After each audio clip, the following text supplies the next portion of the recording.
કે શું થયું? જે કદલી કેળાના ફળ હતા એની છાલ ઉતારે છે અને જે એનો ગર્ભ હોય કેળાનો એને ફેંકી દીધો સુલભાઈએ. પ્રેમની અંદર, ભાવની અંદર ભાન ભૂલેલા સુલભાઈએ. અને ભગવાન દ્વારિકાધીશને કેળા નહીં, કેળાની છાલ આપી દીધી. સગુણ સાકાર બ્રહ્મ ભાગવતની અંદર એનો પરિચય કરાવે છે. અને ત્યારે પ્રેમથી અપાયેલી, ભાવથી અપાયેલી સુલભાની કેળા નહીં, કેળાની છાલ છે ને ભગવાન ખાવા લાગ્યા.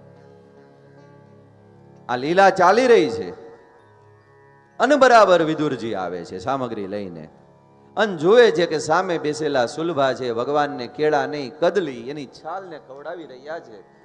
તો એ સમયે બૂમ પાડી, અરે ઓ સુલભા, તું ક્યાં કર રહી હે, દેખ તો સહી જરા. ઝપકી ગયા, એકદમ પ્રેમમાંથી જાગી ગયા. ત્યારે કહ્યું, સ્વામી, મારા ભગવાનને હું ભોગ આરોગ આવું છું, કદલી કેળા આરોગ આવું છું, તમને કઈ વાંધો છે આમાં? અરે ના, આપણા ઘરે આપણો ભગવાન આરોગે અને સામેથી માગે એનાથી વિશેષ તો આપણું સૌભાગ્ય શું હોય? પણ તું જરા શું ખવડાવે છે એ તો જરા જો. અને ત્યારે જોવે છે જ્યારે સુલભા, તો ભગવાન કેળા નહીં, કેળાની છાલ ખાઈ રહ્યા છે.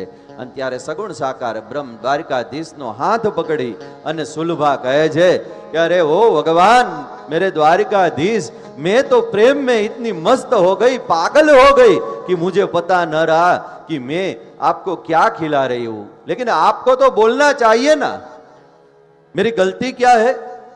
અને ત્યારે સગુણ સાકાર બ્રહ્મ છે એનો પરિચય આપતા કહે છે कि अरे सुलभा, यहां भी किसे पता कि हम केले खा रहे हैं या छेले खा रहे हैं.